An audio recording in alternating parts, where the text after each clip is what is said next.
Hare Krishna. Welcome everyone to ISKCON of Silicon Valley. We're extremely happy to see you all here, and I'm extremely happy to be here.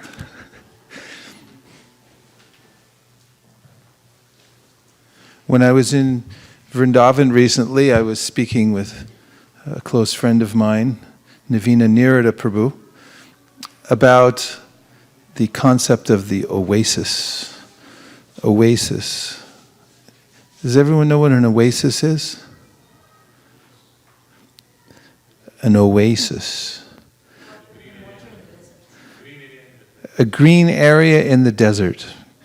Yes, there are famous oases in the world where miraculously in the middle of the desert there will be a source of water so that animals will come and live and breed and drink, and there will be green vegetation, even in the midst of a very barren, extensively barren area in the middle of a desert. Topic of the oasis comes up in the prayers of Akrura, who laments when he's praying to Krishna that he's gone away from an oasis and into the desert searching for water. He was already there and he left it behind. It's the tendency of the fickle mind to always think that there'll be some happiness in another place. Also extending the idea of the oasis, that the process of Krishna consciousness, which is philosophically based and which is practical all at the same time. Practical in that one can create an oasis wherever one lives or wherever one travels. This material world is like a barren desert, in that the pervasive tendency of everyone in the material world is to forget Krishna, and this is the cause of all suffering. This is called avidya, or forgetfulness of oneself. If one forgets God, then one also forgets oneself. And because of this, people are suffering. And the purpose of the Krishna consciousness movement is to teach people, individually and collectively, how to create an oasis of Krishna consciousness in their lives, wherever they live. A home without Krishna, or a community without Krishna, or a state without Krishna, a country without Krishna, a world without Krishna is hell. Hell is actually a state of consciousness. Therefore, it's mentioned in the Srimad Bhagavatam, Narayana paraksarve na kutaschana bhibyati swarga pavarga narakeshu apitulyana darshanaha. That for a person who has practiced remembering Krishna, there is no heaven or hell. If that person is sent to hell, he won't perceive it as hell, because it's not an external circumstance that creates hell. It is one's own consciousness. And therefore, Vaisesika Prabhu is saying that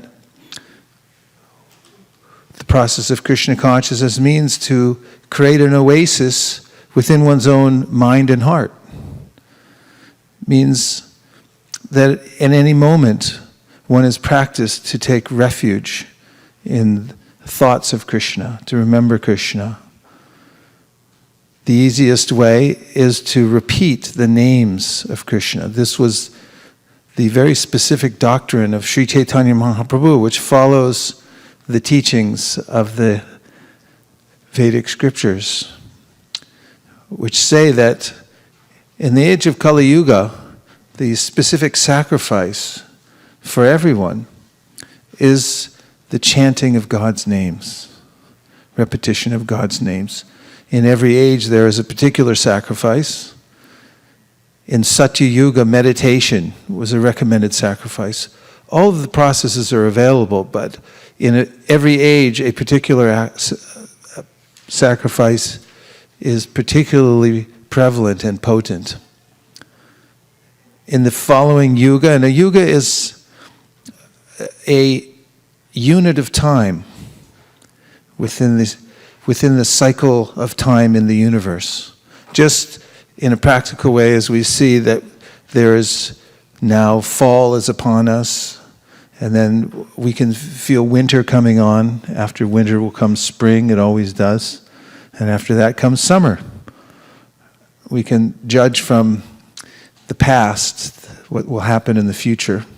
These cycles continue, and there are larger cycles within the universe, larger periods of time, during which particular qualities are prevalent. And because of that, there are prescriptions how to stay connected to God, how to create that oasis in one's life. So, in the age or the yuga called Satya Yuga, where goodness is prevalent, meditation was the prescribed process. Nowadays, meditation is not so possible because there are quite a few disturbances in the environment wherever we go.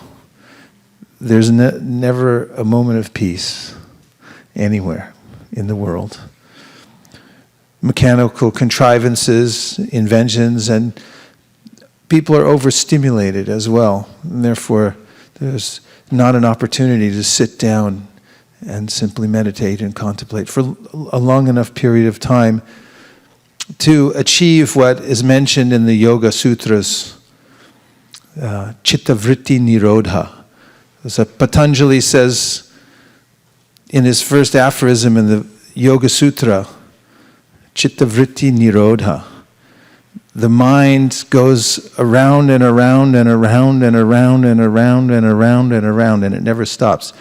And actually, this perpetuates my sojourn in the material world from one body to the next.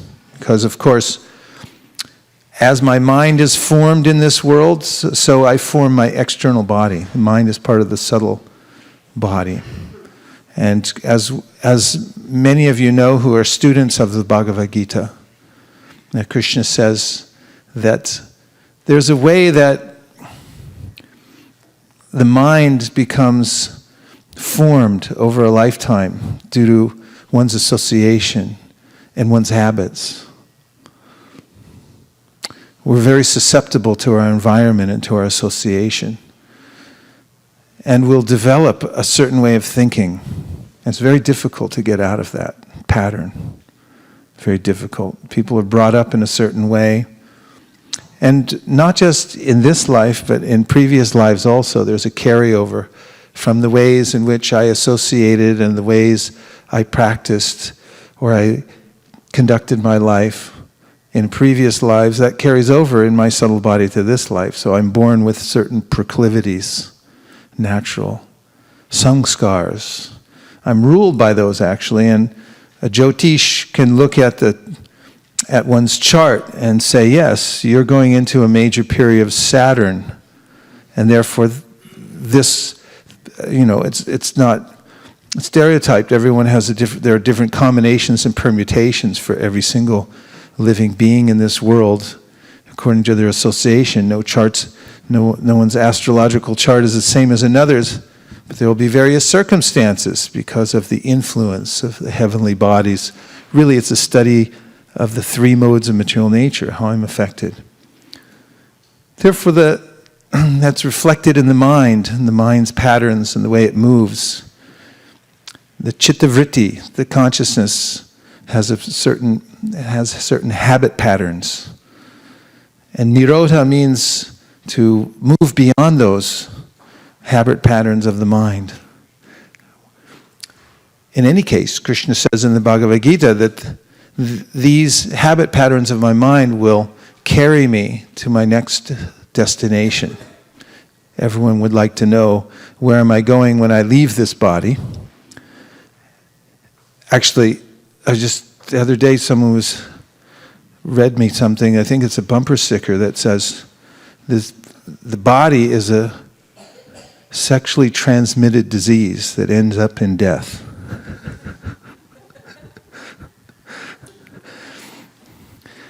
And once one has a body, then it's inevitable, Krishna says, that you'll give the body up.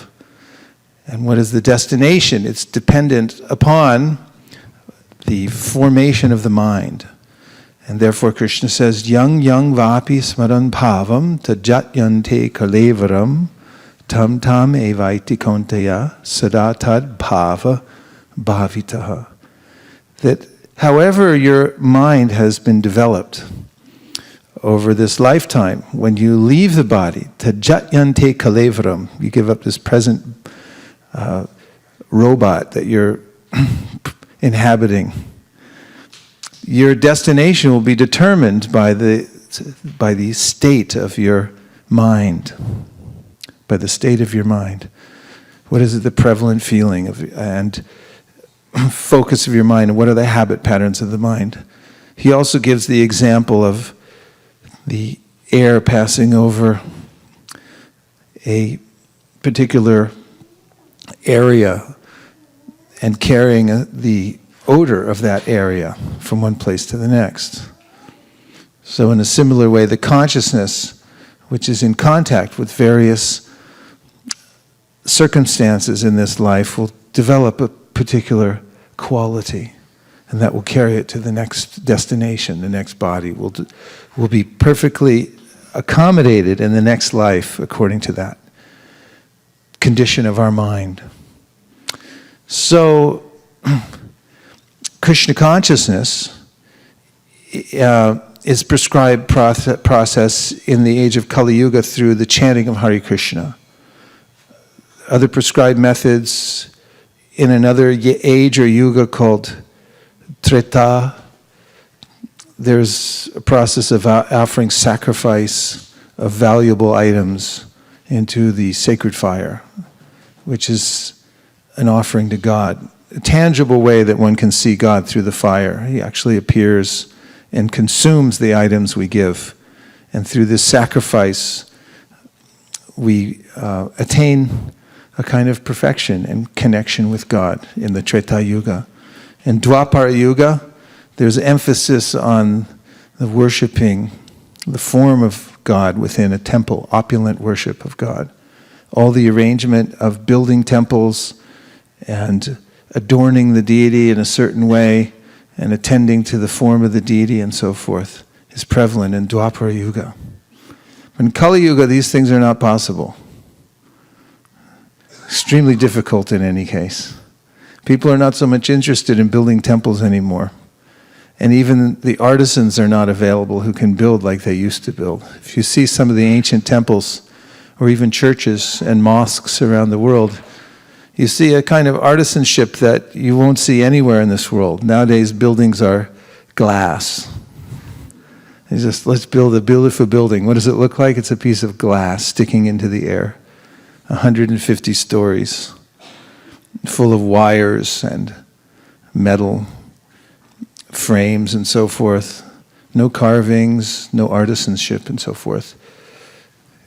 In Montreal, Canada, there are so many beautiful stone churches that were built in bygone ages, and nowadays they're vacant.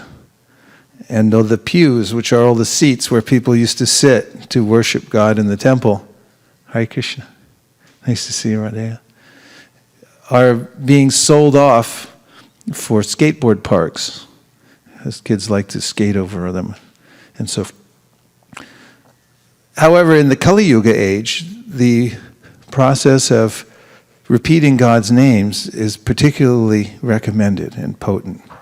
And Chaitanya Mahaprabhu put this forward as the main doctrine, as a way in which people could develop this oasis-like atmosphere in their homes, in the cities, in their minds, in their hearts.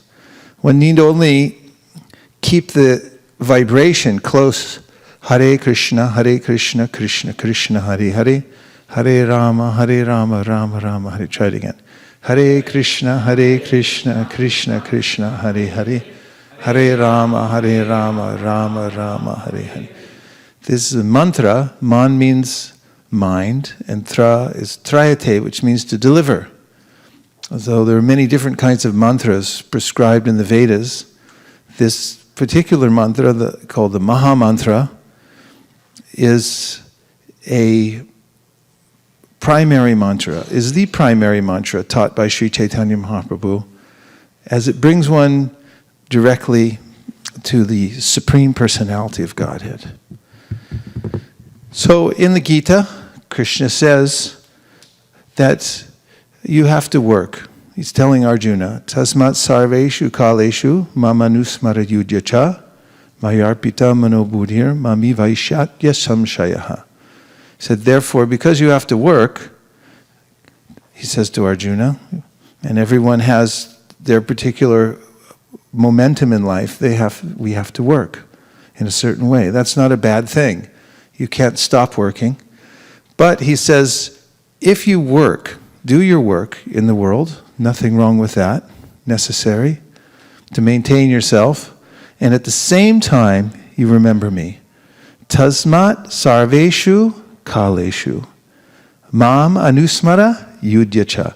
He tells Arjuna, you can go on with your job of fighting, because Arjuna's a kshatriya, or a military person, and so he has to go and fight. So he said, you can fight the war, and at the same time remember me. Tasmat sarveshu kaleshu mam anusmara yudyacha. At the same time you can remember me even while you're fighting.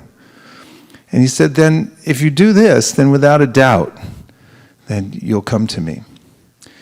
And in the explanation of that verse, Srila Prabhupada, following the teachings of Sri Chaitanya Mahaprabhu, says that the best way to do this for every person who's working in this world, and everyone is, one way or the other, to chant Hare Krishna and at the same time work. So you do your work, but you also chant Hare Krishna.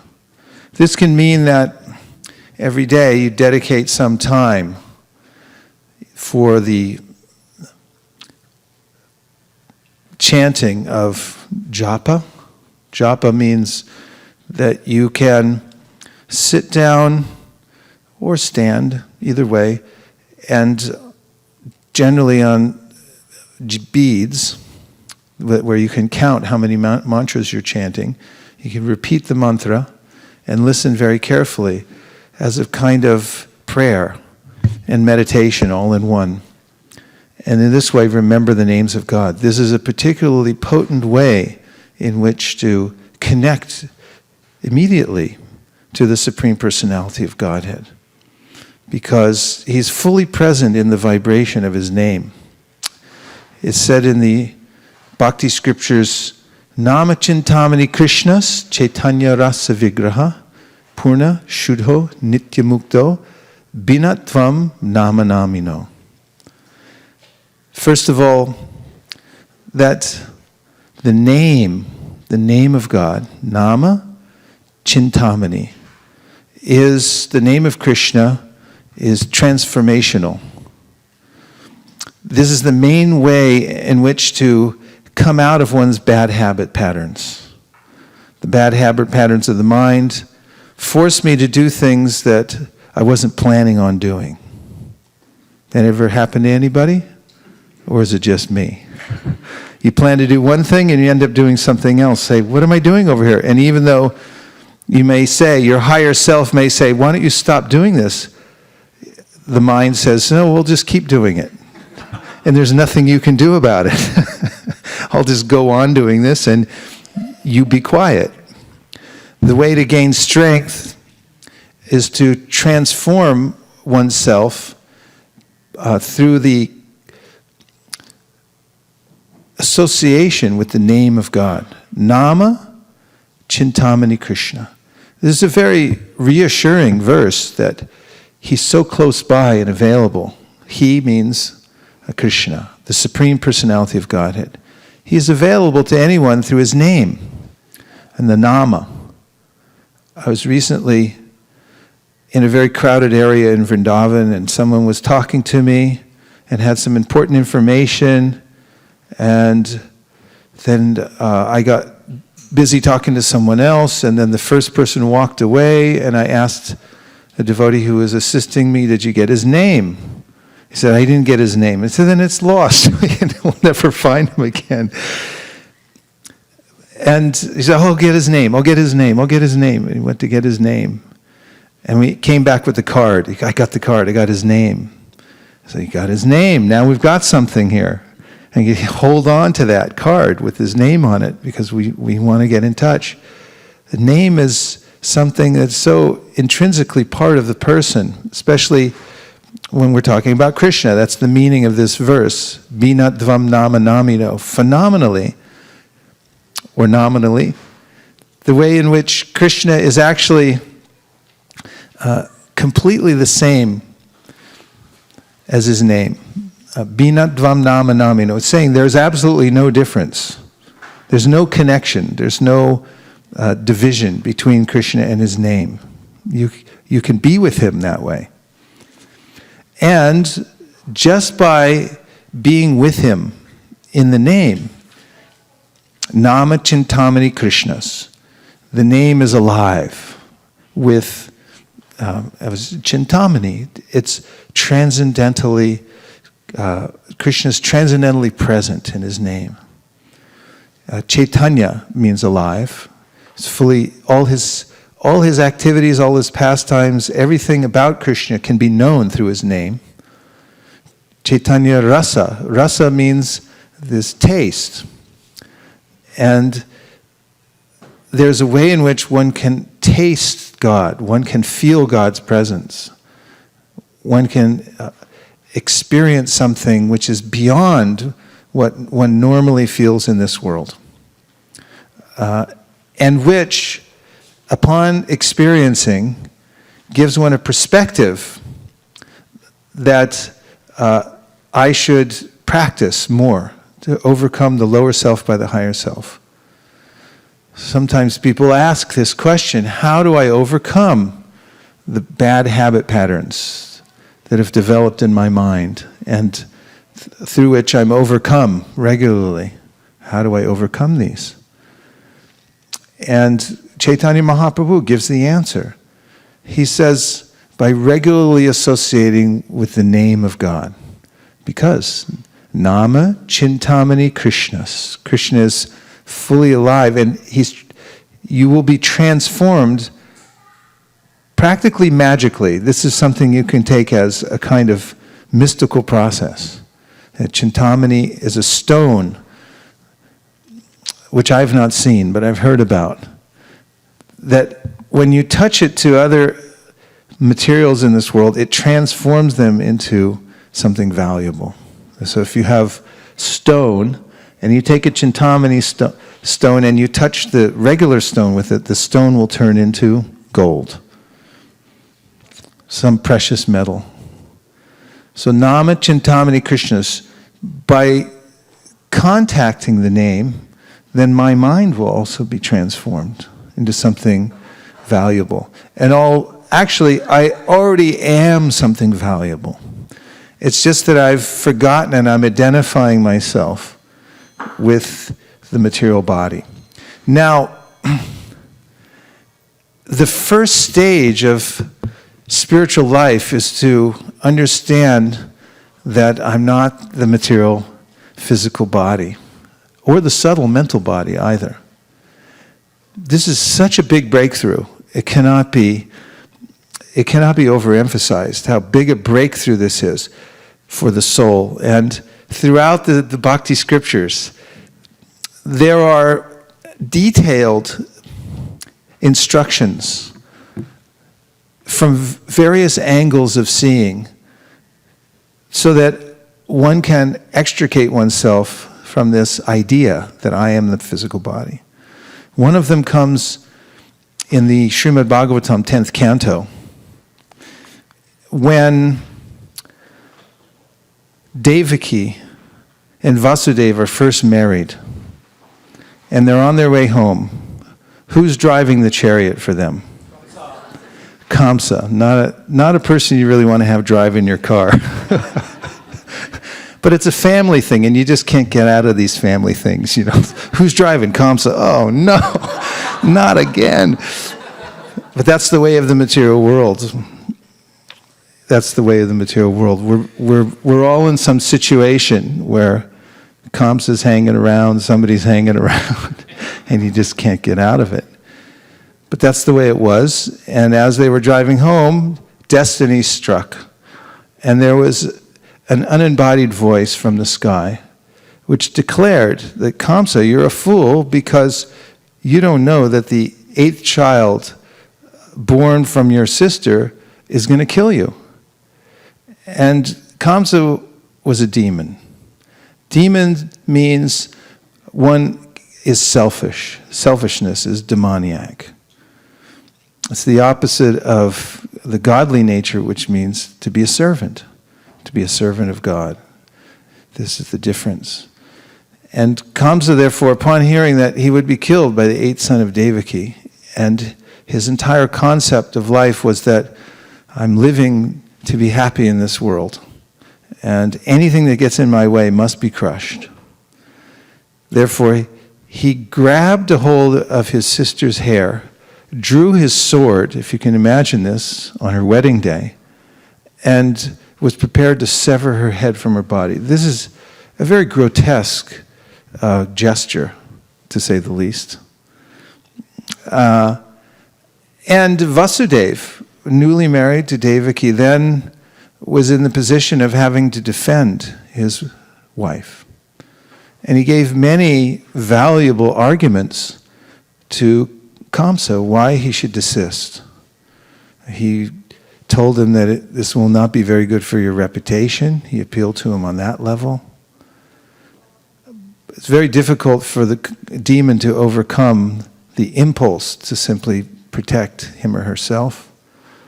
And he also told Kamsa about the difference between the Atma, or the self, and the body. Because for normal people, when they hear about this, they get a different perspective in life. And they change their value system.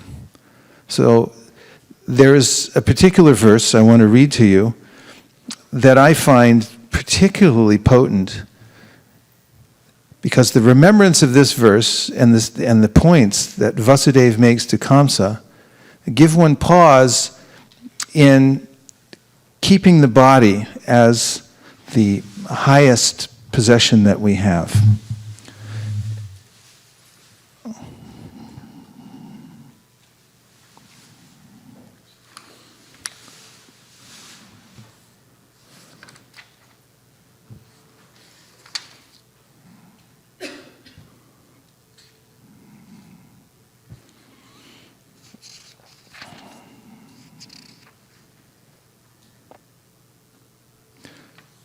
Hare Krishna,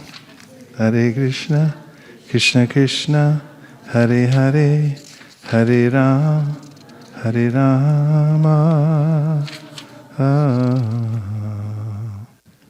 Rama Rama, Hare Hare.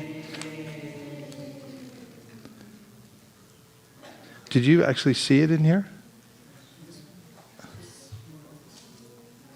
37? Okay, I'll just tell you about the verse because I don't see it here. And that is that there's a question about who actually owns the body. And perhaps it's not in this section. Maybe I'm mistaking it for another section. The question is, who owns the body? And do we own the body? Or there's a way in which when we die, who gets the body? Can you say? I know one sadhu in Vrindavan, for he has written in his will that he would like to be turtle food when the body dies. What would you like to have done with your body? He said, feed it to the turtles. If you throw a body into the Jamuna, there's gigantic turtles that will come, and they'll feast on the body for a half a day. And then the body will be transformed into turtle food. So in that case, your body belongs to the turtles. Or the body may belong to the fire, because some people burn the body. I think that is it the Jains? They place the body on a platform, let the vultures come? Those are Parsis. Zoroastrians. In any case, there are many different ways. If you put the body in the ground, then it becomes the property of the worms.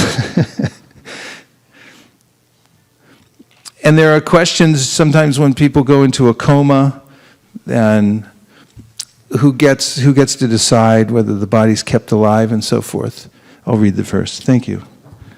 While alive, does this body belong to its employer, to the self, to the father, the mother, or the mother's father? Does it belong to the person who takes it away by force, to the slave master who purchases it, or to the sons who burn it in the fire? Or if the body is not burned, does it belong to the dogs that eat it? Among the many possible claimants, who is the rightful claimant? Not to ascertain this, but instead to maintain the body by sinful activities, is not good.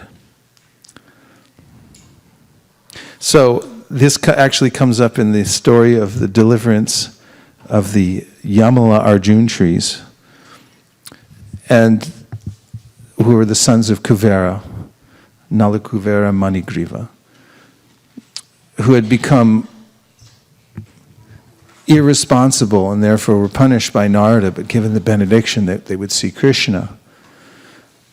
And they had fallen into the bodily conception of life. So this is a very sobering verse, which asks the question, who owns the body? Who does it actually belong to? And this is an important question to ask, because at any moment, the function of the body can be restricted without any prior notice. Or we can be forced to give up the body at any minute. Not just because of death, but the government may seize the body. Someone can be kidnapped at any time, especially nowadays. Anything can happen. In foreign countries, people get kidnapped all the time and say, okay, now it's ours. Now you can pay for it, you can have it back, otherwise we'll just destroy it and throw it away. And then you don't have anything to say about it. So the body doesn't really belong to us. And therefore, to stake all of one's energy in the body and to consider this is myself is a grave error. So, by the process of Krishna consciousness, especially chanting the name of God, Lord Chaitanya says we gradually become detached from this bodily conception of life and come to a clear understanding that I'm something different from the body. And what is that something different? Actually, it's the Atma, the soul, who is a great hero. The soul is a great hero. Compared to everything else in this world, all of the material forms and elements that are in this world, the soul, one soul, it's part and parcel of Krishna, is unlimitedly more valuable than every other thing in this world, one soul. And the soul, being a part and parcel of Krishna and being part of the superior energy, is a great hero, is a famous person, actually. And this can be remembered by connecting to the Supreme Soul through the chanting of the name of that Supreme Soul. So Nama Chintamani Krishnas Chaitanya Rasa Vigraha. One gets a taste, a higher taste, that I'm something extraordinary. And in that situation, there's a way in which all the other things that I thought were important in this world seem insignificant. comparatively. And those who have realized that will not give up their position in Krishna consciousness for anything. Mentioned in history the early Christian movement. Christians who became connected to the teachings of Christ were persecuted, as in many religious movements we see in the world. They start with a group who have had a transcendent experience, and they're following one of the teachers of God or of God himself who's come to the world, and then that is not always appreciated in this world. So the early Christian movement was the same. There was a way in which Christians were persecuted, and they had to hide, and they would be killed. And in fact, they were given a choice many times. You give up this deviant philosophy, or we'll kill you. And what was their choice? Well, go ahead and kill me, because it's more painful for me to give up my connection than it is to die. This is the power of the connection to the soul and to God, is this experience that I'd rather die than give that up. When the Bhagavad-gita says, ahaitu kiya pratiyata, it means unmotivated, uninterrupted service. It means that that's the only thing that can satisfy the self. It means when one has realized that, to even a small degree, the other aspects of this world become insignificant in comparison, and I won't give it up. Prahlad Maharaj was tortured by his father. Give up Krishna consciousness. Isn't that what his father wanted him to do? Would you just stop chanting? Would you just pay attention in school and get your MBA? I mean, that's all I'm asking. And he just wanted to chant Hare Krishna. And Prahlad was tortured, thrown off cliffs and so forth, but he never stopped. He never stopped chanting. It was more painful to give up Krishna consciousness than to be thrown off a cliff. Do you feel like that? Do you all feel like that? Yeah. You won't give it up. There's nothing that can stop you. There are many instances in the early goings of the Krishna consciousness movement. Some very interesting times, I must say. I mean, still are, but it was really interesting in the very beginning to have seen it from its inception practically, or been around those who were there from the very beginning, and then, I came a little bit in the middle, 1973. But still, so many fantastical things happen. I mean, the Hare Krishna devotees appeared on the scene as if transported from another planet, which is practically true. As Prabhupada used to say, oh, you look like you're from Vaikuntha. And other people didn't know where Vaikuntha was, but they just knew we weren't from this planet. And that doesn't go well normally. People like, how come you're not wearing what I'm wearing? How come you don't do what I do? Why are you doing that instead of this? Why don't you get a job? That was something we heard a lot. So we were fully dedicated to going out and teaching the name and distributing books and so forth. I think I heard maybe tens of thousands of times growing up, as going out on book distribution, people would say, why don't you get a job? And we used to discuss amongst ourselves, well, what kind of job what kind of jobs are there out there? Because I really didn't have that much of an idea. And someone would say, maybe a cigarette factory. Or my friend Ruchi used to say, yeah, maybe we could get a job putting the stripes in toothpaste. They used to have toothpaste that had little stripes in it. It's like, yeah, that would be an interesting job. So why don't you get a job? There's a persecution that goes on, and that there was a movement by many parents who saw their children join the Krishna consciousness movement, and they thought, they've given up all our standard values. No eating of meat, you're going to die from that. And this perpetual chanting God's name and total dedication to God. I mean, we raised you to appreciate God a little bit, but this is ridiculous. I mean, even in India, we hear the story of Raghunath Das Goswami, who was from a very pious Hindu family. And when he said, I just want to join Chaitanya Mahaprabhu, and they said, a little bit's okay, but this is ridiculous. And he came from a billionaire family. Giriraj Maharaj came from a multimillionaire family. And his parents, were aghast. They had sent him to prep school and, really good university, and he's, extremely bright, obviously, and, great hope for him. And then it's like, you're going to do what? And they offered him, how about we'll just get a trust fund set up for you, $2 million, and then you just come home. And you can still do a little, Hare Krishna, but, no thank you. Where was he living? In Bombay? And the most dire circumstances, the Bombay project, I saw it before it was built up into Juhu, Hare Krishna land. It was very austere circumstances. And here he is from a multi-million-dollar family. Please come back. Here's your trust fund. No, thank you. No, I'm not interested. And there were families who would send out what were called deprogrammers, because they figured this must be some temporary state of consciousness that people have, my son or daughter has been coerced into. Otherwise, who would give up in their right mind eating meat, watching television, and all these extremely ecstatic activities? I mean, how could one live without them? And so the deprogrammers would hire them, and then they would catch the son or daughter unawares walking down the street, throw them into a van.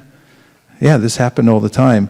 Drive them to a safe house where they would nail down the windows shut, and they'd tie them up, and then they would just talk to them and try to convince them to give up Krishna consciousness. And after a while, say, okay, all right. And then the moment that they stepped out the door, they'd run down the street, get on the bus, and they'd show up at the temple. Where you been? Where were you the last week? They tried to get me. They tried to deprogram me. Many devotees, you can see today, many devotees that were deprogrammed because it seemed like the most insane thing you could do, which would give your life to God. But why did they come running back? Not because they were brainwashed, but because they had experienced a higher taste. So there's something in this process that is tested, that when one's tasted it, one wants it. So that comes from the name. Nama chintamani Krishnas Chaitanya Rasa Vigraha. There's a taste. And one can experience the real form of God in one's life. It means that one can feel his embrace and the way in which he's moving one's life by this connection. And having experienced that, one doesn't want to give it up. Even in the Srimad Bhagavatam, the 5th canto, we were reading that a little bit when we were in Vrindavan.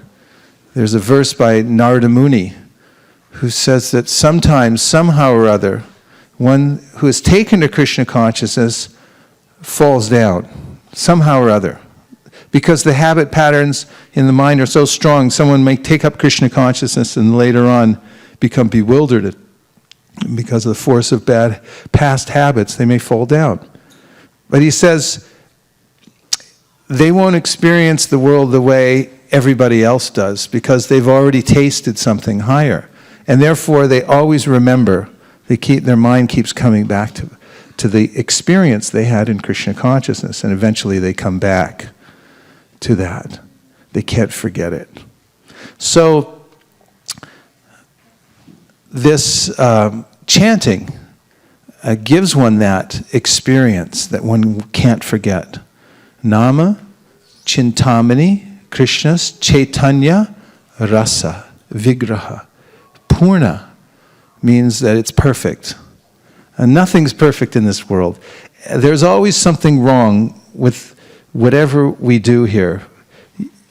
You can buy something, you can work for something, and it's never what you thought it was going to be. It's never completely perfect. Have you experienced that, or is it just me? There's always something that goes along with it that you weren't expecting. And it's not perfect. No matter what arrangements we make in this world, there's always some, what we call complications. I hate that word, especially if you go to a hospital. There's some complications. In other words, you're going to kill me, right? I came in here for a simple thing, and what you're trying to tell me in medical language is, I'm going to die now, right? Yeah, there's some complications. There's always complications in the material world, no matter what you do. No matter how well educated somebody is, and no matter how good their intention is in taking care of you or giving you something that is supposedly the best thing, there's always complications. One way or another, it always goes sideways. And it leaves an incomplete feeling in one's life. But not the name. But not the name. This is the one place you can go. This is your oasis.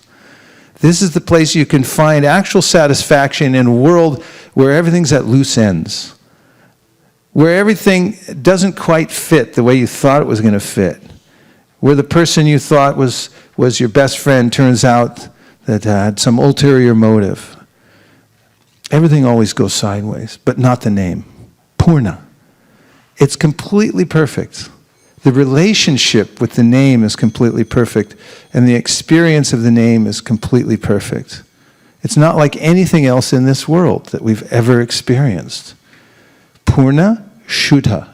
Shuddha means that it's pure and it's purifying. To hear the name, to be connected to the name of God, one's consciousness becomes naturally purified. And when there's purification, there's satisfaction. Because only due to impurities, the impurities of the mind, the cartload of desires that I carry around, useless desires, unnecessary wants and needs, am I full of anxiety? And do I feel dissatisfaction? But the purification, Lord Chaitanya says, will reveal my higher self, the heroic self that I really am as part and parcel of Krishna. Nitya Siddha Krishna Prema Sadhya Kabunoi Shravanadi Shuddhachite Kare Udhai. Chaitanya Mahaprabhu invoked this verse saying that there's a relationship we have with the Supreme, with God, the Supreme Personality of Godhead, Krishna. And I'm covered over, I've forgotten it, I'm distracted from that relationship. I'm absorbed in something else that's not Krishna, therefore I'm full of anxiety. I'm carrying around a cartload of unnecessary and unwanted desires. But Nitya Siddha Krishna Prema Sadhya Kabunoi Shravanadi Shuddhachite Karu Udoi. By connecting oneself with the name of God and the sound vibration of the Srimad Bhagavatam, then that cartload of unlimited desires that I'm carrying around as a burden will be taken away. The coverings that prevent me from actually experiencing my higher self will be purified, will be lifted. And then one can experience one's higher self. So, through the name, through chanting Krishna's name, Purna Shuddho, one becomes purified, Nitya Mukto, and the name itself is eternally liberated. Now, the soul, the Atma, and God, who is the Paramatma, this is a distinction that's very important. And in fact, it's said in the Shastra, Madhvacharya brings out a couple of verses from the Padma Purana that says that anyone who clearly makes the distinction between the Atma and the Paramatma is very dear to the Lord. Not many people do. Through mental speculation, they come to the conclusion that I'm God. But that's an erroneous conclusion because we're controlled by the modes of material nature. We're forced to take one body after another. But Krishna is not in that position. He's in an unassailable condition eternally. And therefore he says in the Gita, Janma karma chame divyam evam yo veti tattvata. Taktva deham punar janma naiti mam eti sorjana. That if you just remember the transcendental nature of my birth and my activities in this world, you'll become liberated. That's the power of Krishna consciousness. Krishna is in ever liberated situation, and if you simply remember Krishna, then you'll also be liberated. And when you leave the body, you'll not be obligated to take another material body. So Krishna is Nityamukto, and he's also mentioned as the maintainer of all other living entities. Nityo Nityanam Chaitanas Chaitananam Eko Bahunam Yo Vididhati Kaman. There's a difference between the Atma and the Paramatma. And here's the difference that can be experienced every day.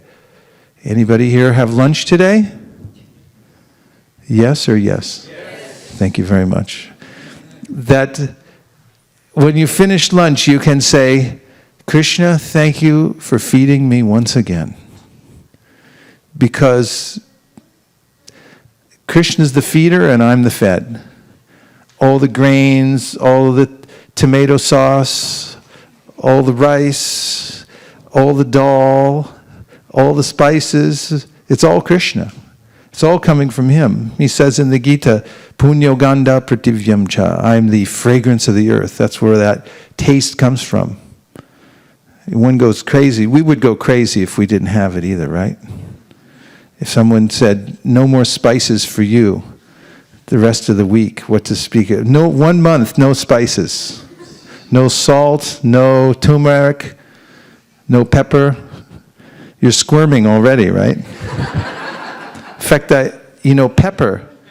pepper used to be as expensive as gold because it's so valuable. There were people like Marco Polo, he was trying to find the East because they heard there were spices there. You bring back a load of spices, you sell it on the market, it was like gold, you become a millionaire. Columbus was apparently looking for India when he ran into, Florida or wherever he landed. And why? Because there were spices there. Where do those spices come from? It's all Krishna. He is the spice of life, and he is the food that we eat, the grains and the fruits. All these things come from Krishna. So Nityo Nityanam Chaitanas Chaitananam, he's the feeder, I'm the fed. And just this understanding that God is feeding me, and I'm fully dependent on him, this gives great satisfaction. So one can realize this through the name. Purna Shuddho Nityamukto. One realizes that the name is liberated. It's not bound by the laws of nature like my mind is. It's transcendental to the modes of material nature. Binadvam Nama Namino. Reminding us again, no difference at all between Krishna's name and Krishna himself. So this is a very practical philosophy that we're taking up and we're teaching to people all over the world, that you could create an oasis in the desert. This material world is like a desert where everyone's forgotten Krishna, but if you simply connect to the name of God. Now this particular mantra is recommended, the Maha Mantra. It's got special powers, a mystical mantra that can allure the mind away from the lower aspects of material nature and bring one to the spiritual world just by hearing the mantra. That's how powerful it is. So the mantra is 16 words and 32 syllables. And it goes like this. Hare Krishna, Krishna Krishna, Hare Hare, Hare Rama, Rama Rama, Hare Hare. And that mantra can be repeated with one's tongue, just so one can hear. In the early hours of the morning, it's especially beneficial to carve out some time to sit down and listen to yourself say the name in a prayerful way. It's written in the form of a prayer. They say in the vocative form, which means you're just expressing, oh my Lord, oh my Lord, oh my Lord. Don't you need to say that? People say it all the time. Oh my God, oh my God, oh my God, oh my God. It's a mantra you'll hear everywhere you go, and on the internet people would, OMG, OMG, OMG, OMG. Oh my God, oh my God, oh my God, oh my God. So now do it authorized in a way that's very specifically prescribed. Everyone wants to say, oh my God. As soon as you see something, either you see any kind of rasa, you see a horrible thing, oh my God. You see something wonderful, you won the lottery, oh my God. So this is natural. Everyone says, oh my God, oh my God, oh my God. So this is done in a very specific authorized way. You can say, oh my God, Hare Krishna, Krishna Krishna, Hare Hare, Hare Rama, Rama Rama, Hare Hare. And Chaitanya Mahaprabhu then he started this we call Sankirtan, which means congregational chanting. Now the congregational chanting means that everyone comes together and they sing the name out loud so that others can hear the name. Chaitanya Mahaprabhu very specifically organized his Sankirtan parties so that people would be attracted, so it would be very effective. Sometimes devotees think, well, it doesn't matter how we present ourselves when we go out to chant Hare Krishna in public because the name is so powerful, it will make up for everything. Maybe, but the fact is that people take a look, and we want to deliver in the nicest possible way we can so that they'll take a closer look and appreciate. And Chaitanya Mahaprabhu did that. He would, ahead of time, organize his team members. He said, okay, Avaitacharya, Haridas Thakur, you're going to dance. You be the dancers. And then he would have singers. And then some were playing on the kol, the madanga.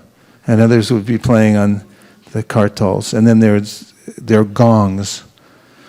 And he would organize the party. They would choreograph the chanting ahead of time so that when they go out in public, they would have a very powerful effect, the chanting Hare Krishna.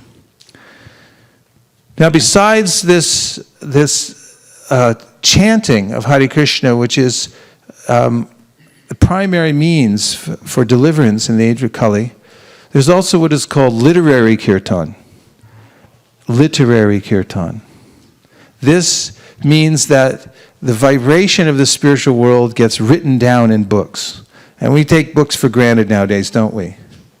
Do you have a lot of books at home? You don't even pay attention to them? Sometimes even people get the Srimad Bhagavatam and they'll put it in their house, and then 10 years later you can come there, and if you open it, you'll hear this little cracking sound because it hasn't been opened yet, or the plastic's still on it. There's a way in which our lives are so busy, or I just think, oh, it's just another book, or so forth. But actually, the books, the bhakti scriptures, are written kirtan. And this is a kind of kirtan that is especially powerful in this age of Kali Yuga, because the kirtan, the chanting with drums and cymbals, it can be heard for a few blocks. If you go down to Market and Powell in San Francisco, because of the loud noises down there, everyone's got something to say downtown. Living entities everywhere have something to say. If you go to the jungle, it's the same thing. Every living entity has some little sound they make, and they think it's really nice. And they're all out there making it. I was in Govardhan in the morning. I'd sit up on the very top of the ashram so I could see Govardhan Hill because the trees have grown up so high. And then I was at the top of the tree level so I could watch all the birds also. And so many different kinds of birds. And they all had their own little shtick. they all had some little thing that they would do and say. And then I was noticing all the animals, all the humans, they all have some noise they make. Everyone's got to make a little expression. And everyone thinks it's very nice, too. Prabhupada mentions that when the donkey brays, it's a very unusually discordant sound, but the donkey thinks this is really cool. Everyone thinks it's very nice. Now I forgot the track I was on. Where was I? Yeah, literary kirtan. So to bring literary kirtan means to expand the vibration of the spiritual world, and in ways that penetrate. Now, Prabhupada mentions this many times. As his movement was unfolding in the early days, he would send out devotees to chant all days on the street. There were no real principles at that time, no regulated life. He didn't introduce that at first. There was no morning program. There was no evening program. They were just go out and chant all day long on the street, Hare Krishna, Hare Krishna. And young devotees, they can go out and chant for 12 hours a day, and they'll come back a little hungry, but ready to go the next day. And go like that for decades, actually. And the devotees did that for years. And then books began to come out. Prabhupada was spending his time writing books. He would wake up early in the morning, actually, we could say late at night, just around midnight. This is a good time to write from midnight onward, because during those hours, people won't call you generally, unless they're in a different time zone. And he'd take that time when there were no other issues to deal with, simply to write his books. And it was based on the order he got from his spiritual master, that this is called the Brihat Kirtan. The books are the greater kirtan. They're a louder kirtan. Why does that? Because they penetrate places that the other kirtan can't. And Prabhupada noted early on that some of the devotees distributed some of the transcendental books to the son and daughter of the president at the time. And they took them into the White House. And Prabhupada said, we couldn't have gone in the White House to chant with the Hare Krishna mantra. But the books went in, and now they're chanting inside the White House. So he gave this as an example of how the books can penetrate areas, and the books will stay around with this current kind of paper that we're using for about 500 years. And they get passed from one generation to the next. A lot happens in 10 years, what to speak of 100 years, how the world changes, right? And when these kinds of books are around, they have a profound effect on human society. So there was a strategy that Prabhupada had for this literary kirtan, that his spiritual master had told him, if you ever get money, what did he say? Yeah, print books. So Prabhupada came and he said, I didn't come here to build temples. My main object was to print books and distribute them widely so that people could read them and take up the process of Krishna consciousness. And so he emphasized this, and he first, before coming to America, came out with the Srimad Bhagavatam. He came out with the Easy Journey to Other Planets. I heard some of you distributed that over at NASA recently. I thought that was brilliant. And he also wrote the first 3 volumes of the Srimad Bhagavatam. And he brought those over with him in trunks. Traveling is difficult, especially when you're carrying a lot of things. And he probably took the trouble to bring those books with him. That was his main ammunition. And to what he was going to distribute. He could have just come over and chanted, right? But he wanted the books also. So he brought over 200 sets of these Srimad Bhagavatams that he had personally given commentary to and translated. We have those. They're available now, and much more. So he brought those, and then he continued writing, and then he came out with his Bhagavad-gita, which was released early on in about 1968. And then there were different versions of it. 1972, Macmillan Company agreed to print Prabhupada's Bhagavad-gita. And then there were other books that came out regularly, and then Prabhupada started emphasizing the distribution of his books, that you should read them and distribute them as widely as possible. So in a famous talk that he gave in Los Angeles, he said, print as many books in as many languages and distribute throughout the whole world. As many books in as many languages. And very interesting in that speech, he quoted the verse that was taught by Ishvara Puri, the spiritual master of Chaitanya Mahaprabhu, to his disciple, Chaitanya Mahaprabhu, at the time of his initiation. He gave him this very famous verse. Hare Nama, Hare Nama, Hare Nama Eva Kevalam, Kalavana Stevana Stevana Steva Gatiranyata. Which means, there's no other way, there's no other way, there's no other way than chanting the holy names, chanting the holy names, chanting the holy names of the Lord. Why is it given 3 times? Any mothers in here with kids? Yes? Do you ever tell your kid 3 times something? Don't go in the pantry, don't go in the pantry, don't go in the pantry. Yeah, it's like that. It's for emphasis. I told you 3 times, now don't go in there. Don't even look in there. So the Shastra does that too, makes this emphasis. In the talk, Prabhupada quoted this verse to emphasize this focus on this chanting of the holy name. This is from one of the famous bhakti scriptures called the Brihat Narhadiya Purana, which advocates that if you simply chant the holy name, the holy name, the holy name, you'll attain perfection in life. So don't look anywhere else. Just concentrate on this. And then Prabhupada, as a parallel, when he was talking about book distribution, he said, so I am asking you to print as many books in as many languages and distribute throughout the whole world. He's saying, therefore, I am asking, where is book? Where is book? Where is book? And he said that 3 times in parallel with the other verse, Harinama Eva Kevalam. There's no other way, there's no other way. He was emphasizing the importance of the literary kirtan. That by carrying the vibration of the Bhagavad-gita and placing it strategically all over Silicon Valley and beyond, perhaps maybe even Lebanon. How about Lebanon? Could we distribute books, Bhagavad-gita books in Lebanon? What do you think? Yes or yes? Yes. Can we distribute Bhagavad-gita books in Lebanon? Yes. Has it been done yet? Yes. We're in process.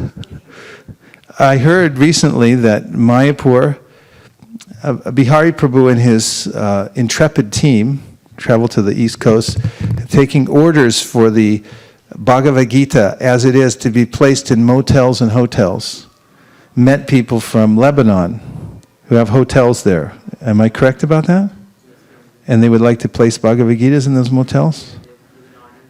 They've taken orders. They've given orders for putting Bhagavad-gitas there. Any other exotic places? The Caribbean? Caracas. Yeah. Now just imagine you're in Lebanon, you check into a hotel.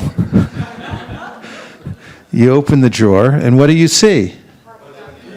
And what else? The Gideon's Bible. I don't imagine, I don't know. If the Gideons have made it, they're all over the world. There's a reason for that. People, living entities, are searching for knowledge. They're looking in every corner of the world, trying to find a little bit of knowledge that will give them some satisfaction. That's why if you get on any bus or airplane, any public place, you'll notice everyone's looking at something. They have even a newspaper open or an iPad or something, they're reading it. Why? They want to find some knowledge that will give them satisfaction. Narada Muni says in his teachings, to Vyasadeva, who is his disciple, he said, anything, and now he's criticizing Vyasadeva for writing the Vedas, if you can imagine that. Now compare that to the New York Times or any other. he says anything you desire to describe that is separate in vision for the Lord will simply disturb the mind with different names, forms, and results, just like a boat on the water that has no resting place. It's blown by the wind. So everything people are reading all over the world, definitely the 24-hour news cycle, there's not enough news to actually tell everybody, so people have to make stuff up. And they have to think of things and sensationalize it so someone will say, oh my God, I got to read more, because it'll stimulate their mind in a destructive way, but nonetheless, it stimulates their mind. What are they actually looking for? Bhagavad-gita.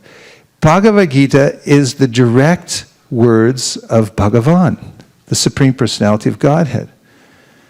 And if you simply read the Bhagavad-gita, just the verses, you'll feel satisfied. This is the secret to life. If you start off your day by reading a chapter of the Bhagavad-gita and chanting Hare Krishna, even a little bit, you'll be satisfied the rest of the day. You'll know what to say, you'll know what to do. You'll know also what not to do. You won't get in trouble.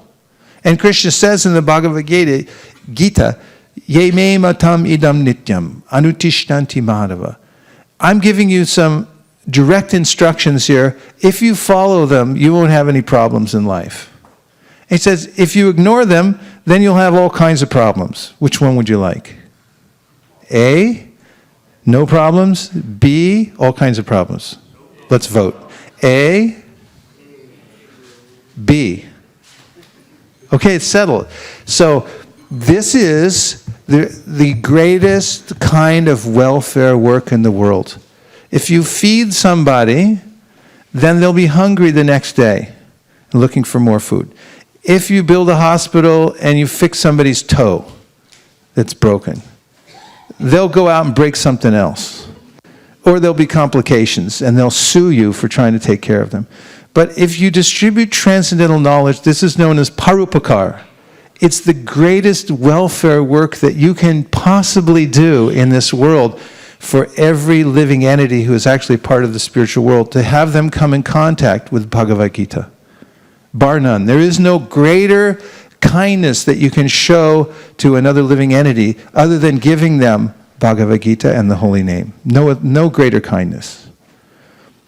And there's no greater ecological work that you can do in the world. The world is being destroyed piece by piece by overzealous developers. And everyone wants to live like a king. Do you know people who live in San Jose, Mountain View, where else is there around here? Sunnyvale, Palo Alto for sure. Yeah, where else?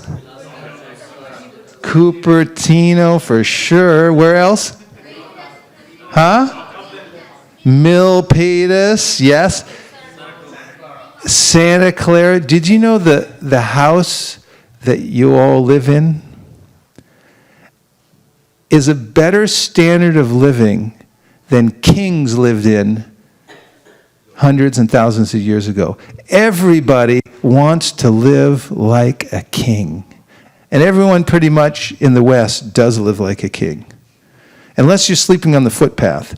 But if you live in a house and you have air conditioning and a soft bed to live on, and a little porch with a tree in the front yard, that's a palace. That is a palace on this earth. And everyone wants that. Therefore, there's this unsustainable onslaught of development all over the world, and so many other things to support that kind of lifestyle.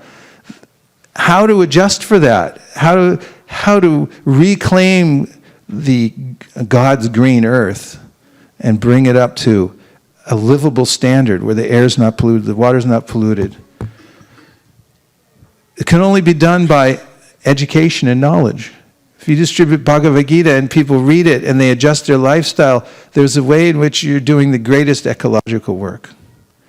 It's the greatest humanitarian work, because those who read Bhagavad-gita understand what a learned person is. Vidya vinaya sampane, brahmane gavihastani, shuni chaiva supakecha, pandita samadarshina. That treating everyone with respect is actually the hallmark of an educated person. And the divine qualities are described in the Bhagavad-gita. What are the divine qualities? Just by hearing about them, you'll feel satisfaction. If you just read the list of divine qualities. And anyone, anywhere, who picks up Bhagavad-gita and reads it, even a little bit, will feel complete satisfaction. So, at this time of year, devotees all over the world are turning their attention to the mass distribution of the Bhagavad-gita, because it's the most important work that one can do, and it is the greatest contribution of the International Society for Krishna Consciousness, introducing the Bhagavad-gita as it is to as many people as possible all over the world. It is the most important investment that one can make, and in time, in money, people want to know what to do with all my money. I have so much money, I don't know what to do with it. Everyone's thinking, right? Yes or yes? Come on, say yes. Don't worry. Yes. I don't know. I have so much money, I don't know what to do with it. I'm asking investment advisors, where am I going to put it all so it won't be taxed and it'll grow into 2 million more than it is now in a few years and so forth. What is the best investment? Invest in Bhagavad-gita. Distribute Bhagavad-gita. That's an eternal asset. Just like building a temple. If you build a temple for Vishnu, that's an eternal asset. If you distribute Bhagavad-gitas for Krishna, you're his greatest servant. You're his most dear servant. He says it himself in the Bhagavad-gita. There's no servant in this world more dear to me than he. If you ask a child, what is your favorite food? And the child said, there is no food more dear to me in this world than pizza. That's the favorite food. Krishna says, there is no servant in this world more dear to me, nor will there ever be one more dear. And the child says, pizza, and never will there ever be a food more dear to me than pizza in this world. And Krishna says, never has there been a servant more dear to me than the one who distributes Bhagavad-gita, nor will there ever be one more dear to me than the person who distributes Bhagavad-gita. These are the words of Bhagavan, for those who believe that these are the words of Bhagavan. That is the most important investment. All other investments will leak out through the cracks, will be stolen. Uncle Harry will call and say, I need an operation, you're the richest one in the family, you got to pay for it. And you didn't expect that. You thought Uncle Harry was going to live forever. But Uncle Harry's going to call you and say, I need the money, and you're the only one. And because you're my relative, my nearest and dearest, you got to give me the money. And you know what? You got to hand it over. And you know what? It's just gone. You don't get to keep it. But if you invest in Bhagavad-gita, then it's eternal. Your eternal credit. Therefore, our temple from the very beginning, our community has been based on this principle. From the very beginning, when we formed this community, we said, we will build this based on this principle of parupakar. First and foremost, we want to see that we're giving this knowledge to as many people as possible. It's authorized. It's authorized by Srila Vyasadeva, by Narada Muni, by Srila Prabhupada, who specifically said, if you ever get money, print books, where is book, where is book, where is book, and so forth. So we concentrate on this, knowing that come what may in this life, we are doing something which is intrinsically so good for ourselves and for others that we have an asset which is eternally with us and which can never be taken away. So this principle of chanting Hare Krishna and reading and distributing the Bhagavad-gita to as many people as possible, giving the holy names to others, is a very simple process, but is extremely profound. It allows any person, even if they're working in this world in very difficult circumstances, having to go to work, come back from work, it connects every one of us directly to the Supreme Personality of Godhead and brings the highest results of spiritual life that can be attained in any age by the mercy and grace of Sri Chaitanya Mahaprabhu. And now, if you have any reflections or questions. And also, I just want to say that I heard there's going to be a skit tonight. But all the players who are going to be in the skit must be practicing, because I saw them stealthily sneak out of the room. And I think they're getting ready to show us a skit, which will be illustrative of this spiritual process of distributing Bhagavad-gita. Reflections, anything that you heard that stuck in your mind, or a question? Sri Kumar Prabhu.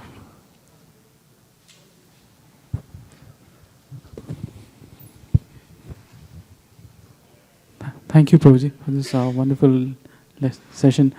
I have a question basically.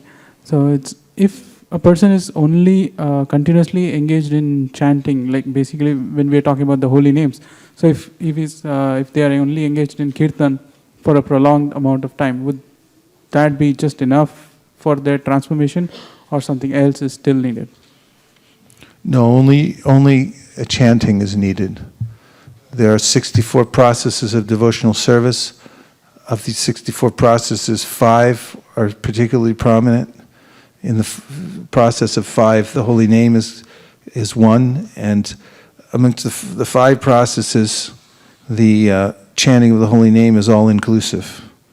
Therefore, it's the be-all and end-all of all the processes, the chanting of Hare Krishna.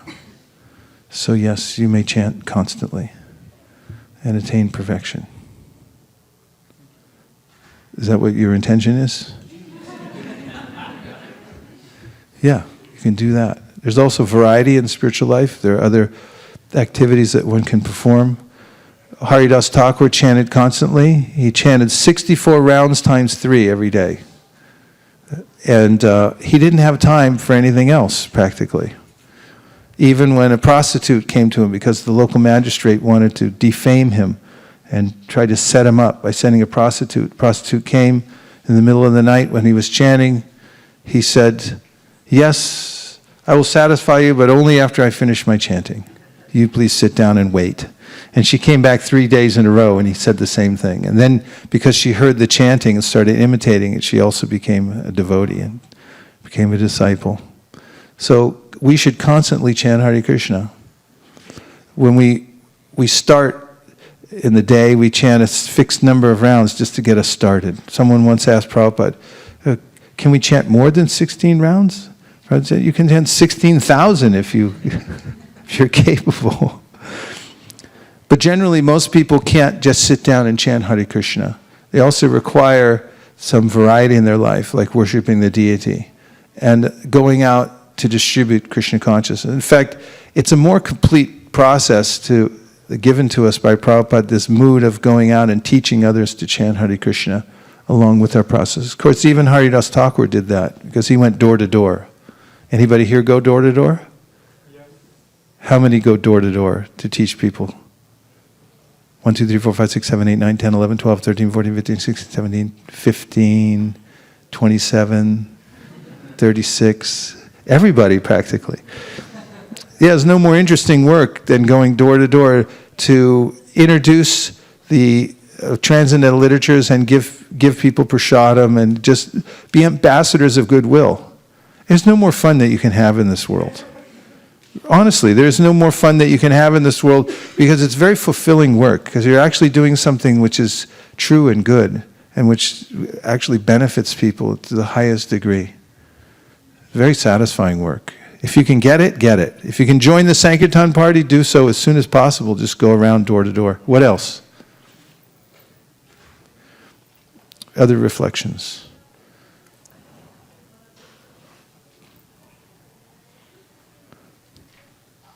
Mukharavind. Thank you, Maharaj. Our life is back in nice way for coming by. I like the point that when you make that when once understand our connection with soul, then you are ready to do anything. And you given very nice example of Prahlad Maharaj, how he was, or even the earlier Christian, those who got persecuted, is very instructive to know that yes, this is my life, and to realize that at one point of the time, or as soon as possible. See something most valuable. Damodar, are they getting ready for a skit? maybe I could get that information, because they said maybe they would present it now or a little bit later. Do you all want to see a skit? Yes. Yes, Gandharvika?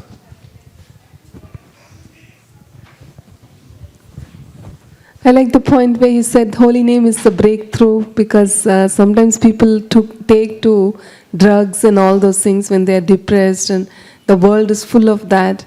But hearing that the holy name transforms the mind from the lower self to the higher self gives a tremendous hope for a conditioned soul.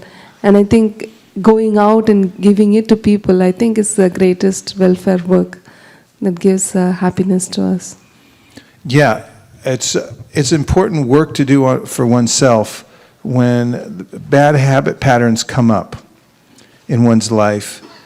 I was just listening to the Yoga Sutra recently. It's mentioned there that in the moment when one tries to do the right thing and to overcome those bad habit patterns by instead engaging in a transcendental activity like chanting, in that moment you make great progress. Don't think that just because you're being challenged by the mind and senses, and it's difficult for everyone, that you're not making progress. You are. Every inch, every moment that you dedicate to taking the spiritual path over the urges of the senses is inestimable progress, and will be something that you can bank on for many, many lifetimes. So always try. And the process is so practical and so close by that once you get in the habit of it, then like Haridas Thakur, when urges come calling, and they will, because there's so many stored up and they'll be delivered at various times, you can say, fine, I know who you are, I know what you want, but you're going to have to wait. You wait till later. Yes? After Arti, okay. I like the point you made about that, how, Raghunath Das Goswami's parents were saying, do a little bit, or don't just get involved completely. Yeah. And I was thinking that, in contrary, we've been given opportunity and all the instructions by our Guru Parampara and the Vaishnavas Association, but we do it conditionally. So, okay, Krishna, I love you for A, B, C, D, or I can only chant 16 rounds. I cannot just non-stop, I can chant. Same thing with association. We love our devotee friends for certain things. We conditionally love them. We don't just love each other unconditionally. Similarly, we have a hard time also giving up everything and just completely surrender to Krishna. So that's why we are suffering from the condition. And Raghunath Goswami here, he's been allowed to just do very little in the beginning, and he's just loving it so conditionally. So it struck me. Everything by degrees, by slow degrees. It's unusual if someone suddenly takes to Krishna consciousness full time. And even sometimes you'll see that people do, and then they retreat, and then take up the level that they can handle at a certain point. So no one should feel discouraged. Everyone should feel encouraged that at every level there's encouragement for taking to devotional service and the process at the level that you can handle and continue forward. And that is all that one can do, is take up where you are. Conditional devotional service, mixed devotional service means that there's pure devotional service in it. Otherwise, what's it mixed with, right? Yes. Hare Krishna. I like the part where you shared the reflections from the past when the movement started, and how eminent stalwarts like Giriraj Swami, how he refused such a lucrative offer from his parents, and then he stuck to the movement and showed his dedication to the movement. So that is very inspiring. Yeah, and Prabhupada noted as well that in such an affluent country as America, there were a lot of young people who rejected it anyway, even before they met Krishna, came to Krishna consciousness, as an indication that it's not in and of itself satisfactory to the self. It doesn't satisfy the self just being surrounded by wealth and affluence. fact, there's a disease called affluenza that some people get. It was used as a legal defense by a young man who was born in a very wealthy family and then wantonly went around and ran people over and killed them. And when they took him to court, he said, I was raised, in a very wealthy family, and I don't know any better. That was the defense. I'm so affluent, I'm desensitized to the rest of the world. A lot of young people in the 60s had rejected the status quo. Even though it was a time of economic growth, there was so much wealth coming into the society and so forth, and the hippie movement and so many other counterculture movements, they just said, not that, something else. They didn't know what the other thing was, though. They didn't know what it was. But this is, Chaitanya Mahaprabhu teaches, Bhoga Tyag. It's a nature in this world that Bhoga, I want satisfaction from material enjoyment, and once I get it, I say, nah, I don't want that, I'm giving it up now. And then you go to the other extreme, which is Tyag, I'll give it up. So always fluctuating between Bhoga and Tyaga, enjoyment and then renunciation. But neither of those can satisfy. But if one has a life of dedication in devotional service, then one can actually feel satisfaction. Yes. Oh, yes. Couple of thoughts, Maharaj. One is that I'm echoing what Mukharvinda said. We are so happy to have you back here. It has been, now the oasis, we can see the oasis at ISKCON. A couple of thoughts. One of them was that you made the observation that everybody around us is reading. And they're trying to find some happiness, and they're actually looking for the Bhagavad-gita, and which is a very good thought to keep in mind when we're out doing book distribution, because sometimes we hesitate whether we should present the book or not. But if we have this conviction in our mind that the soul is actually looking for the Bhagavad-gita, it'll become much more easy to do that. And along the same lines, we were doing some book distribution today, and we met this young couple. And the wife said that she has read the Bhagavad-gita two times already, and then her aunt stopped her and said, no, you should not read it more because you'll become a sannyasin and all that, and you should get married, and and that had such a profound effect on her that she's here, she's married, and her husband wants her to do some deity worship, and she refuses to do.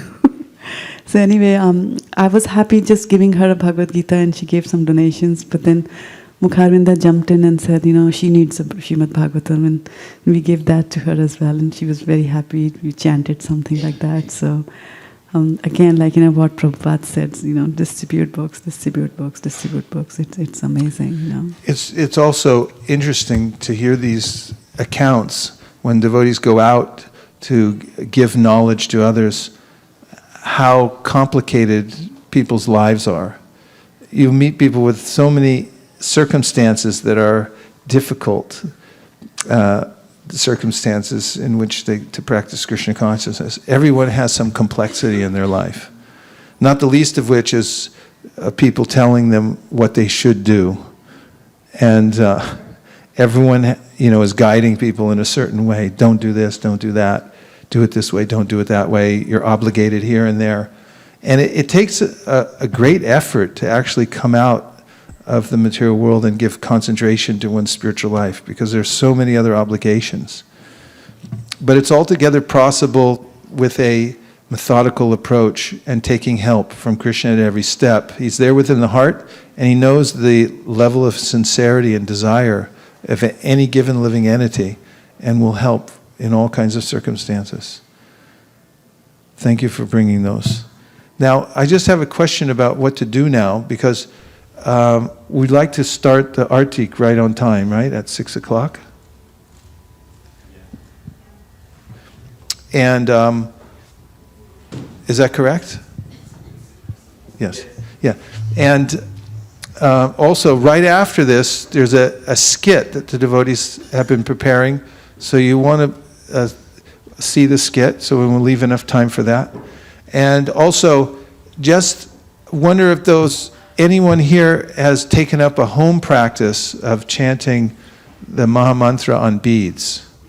Anybody here is practicing a little bit at home? Yeah, Vrindavan? Are you practicing at home? Can you tell us what you do? What's your practice like, your chanting at home? Hold the mic a little closer. I close my eyes and Go ahead, tell us. I close my eyes and think about Krishna, And then what? and then I say the mantra Which mantra? Hare Krishna, Krishna Krishna, Hare Hare, Hare Rama, Rama Rama, Hare Hare. And how does that feel? Nice. You like it? Do you sit in one place? Can you tell us any other tips about what you do? I sit in one place. You sit in one place? Like this? Like this? You sit up like that? Okay. The beads. You chant on beads? I chant on beads. Okay. And do you recommend the process? Yeah. Okay. How old are you? 7 7 years old. and a Okay. half. Anybody else who has a home practice? Yes? Hare Krishna Prabhu, thank Hare you Krishna. for the lecture. I do chant 10 rounds daily. 10 rounds. Yeah. And can you tell us anything about the details, how you do it, how you get yourself ready for it? What's it like to do that practice? That's a lot of rounds you're chanting. So how do you do that? So get up early in the morning. I came from Bangalore. I'm new to the US. And this Welcome, is my first welcome. week in the US. So in Bangalore, we used to get up early in the morning. We have also established a small house-like facility where we meet and cook prasadam. But we meet there basically for chanting rounds. So we meet around 6 o'clock or 7 o'clock, whosoever comes late. By 6 to 8 we do. So previously we were doing 8 rounds. 8 rounds takes about 1 hour. And 1 hour we do group chanting, and then we do small arti for Gaurnitai. And then... We means your family? No, friends, all. Your friends? Yeah. Devotees. So every day you get together with your friends and chant? Yeah, every day. We used to, in Bangalore, so I left out now. Okay, Now so that that's a yeah. good suggestion, right? Can you tell us how you do the mantra? Just do one for us. Hare Krishna, Krishna Krishna, Hare Hare, Hare Rama, Rama Rama, Hare Hare. And then you chant an individual mantra on each bead and go all the way around, right? Oh, yeah, that way. So we start with that head mantra. Yeah. And we start the first pranam mantra. Namo Vishnupadaya Krishna Prishtaya Bhutale Srimade Bhakti Vedanta Swami Nitanamine Namaste Saraswate Deve Gauruvani Pracharine Nirvishesha Shunivadi Pashyatya Deshatarine Jai Shri Krishna Chaitanya Prabhu Nityananda Shri Advaita Gadadhara Srivas Adi Gaur Bhaktavind Ki Jai. And then we start. And once we start with the... so there is a bead, there is a small thread in between the full circle. That thread is after your 8 rounds. That 8 beads, initial 8 beads are for the Sakhis. And so we have to take their permission first. So we start with those 8. And your first round should be starting from that 8. So when you start, you complete a circle and you'll reach the 108th round bead. Then you have to turn the bead, and so that the head bead should not be crossed. You hold the head bead only at the initial point when you say this pranam mantra. And then once your chanting round starts, you will start with the first one from those 8 beads, and then you complete the circle. Then again go reverse, then again go reverse, reverse. So like this way you keep on toggling. And the end you again say the pranam mantra and close your chanting. And do you have to control the mind? Or is it easy for you? So back in those days when we started, like it has been 2 years now, started with one mantra. So at that time we were focusing on our own sound. That's what was told to us. But nowadays it's a different feeling, cannot be simply expressed by saying what we do. So we get habituated. If we chant early in the morning, I've seen that there are disturbances. So sometimes we have tried to trick God by using that counter and putting that into our finger. While driving also we chant sometimes, but that's not effective. I've seen that in morning only whatever we do. In the morning what we do is more effective. So what I have felt is it becomes slightly serious when it is early in the morning and we are listening to the group. So sometimes when we take a break, at least somebody else's sound is going into my mind. So the concentration is on that sound. Okay. This is very helpful. What is your name? Om Shankar. Om Shankar. Yeah. Let's thank Om Shankar for his advice. So, anyone can start a home practice. A few tips he gave that if you have a friend or some friends you can get together with and chant your rounds, however, he started with 1, and then he's worked his way up to 10. And in the morning time, he suggested, it's very good. So everyone can start their home practice, and this is the mainstay of the practice of Krishna consciousness as given by Sri Chaitanya Mahaprabhu. You'll feel great effect for yourself just by doing this. Any other tips? Anybody else chanting at home that has something to add? Prabhuji, I have a question. Okay. So, like in the morning, I chant like 8 rounds in the morning, like starting 5 o'clock in the morning. But then I cannot finish 16 rounds in the morning. So, when I restart it, like during the day, sometime whenever I get, do I have to do the head mantra again, like the whole? So between every round I have to do, or how does it? How He means you stop halfway through the round? No, I finish the rounds. Yes. But then I finish 8 rounds in the morning. Yeah. And then I have to do I do 16 rounds a day. Yes. So rest of the rounds, before I start the rest of the rounds, again I say the head mantra or, Head mantra? pranam mantra. Yeah, so the way we do it, whenever we resume, whenever we get mingled into the activities and take a break from chanting, it's okay, it can be abrupt, but when we resume again, when we are in group, we do that pranam mantra. So even if we have done 7 rounds and only last round is remaining, and that last round I want to do at the night because there is some activities. So for that 1 round also I'll do pranam mantra. Yeah. Every time you stop and then you start. Yeah, when you take the beat back again, when you take the beat again, you should do, because you start with those first 8 beats. So you have to say. Otherwise, but recently we have been practicing, we all got busy, so we are also using that electronic counter. So in that we don't know whether to do, but we also do there, pranam mantra. I'm not aware of what is the electronic. That there's a device actually which we have bought for our convenience. This is what the merchants use at shops to count some financial related things. But we put that into our finger and we just press the button. When you press one button, it increments. So that's also used as a shortcut when we don't have the beatbacks. Okay? What is the preferred way, Prabhu? Preferred way? After every round, we should do a pranam mantra? After every round? No, not necessary. Prabhupada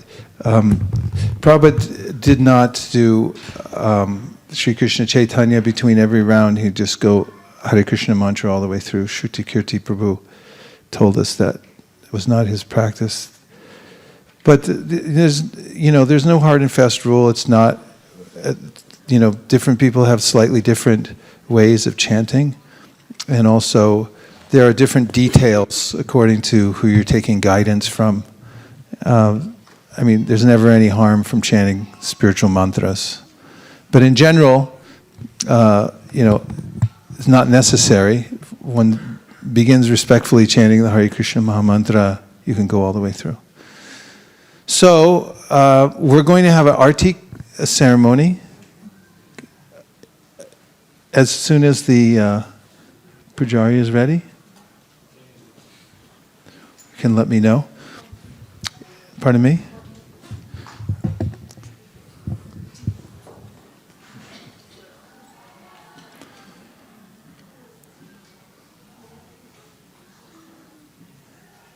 Everyone okay? Yes. Oh, good. All right, good. So what we're going to do now is we're going to have a artik ceremony. We'll stand up and put all the asanas in the corner so we have plenty of room. And we'll sing the artik. Thank you very much. Gaur Premanande Haribol.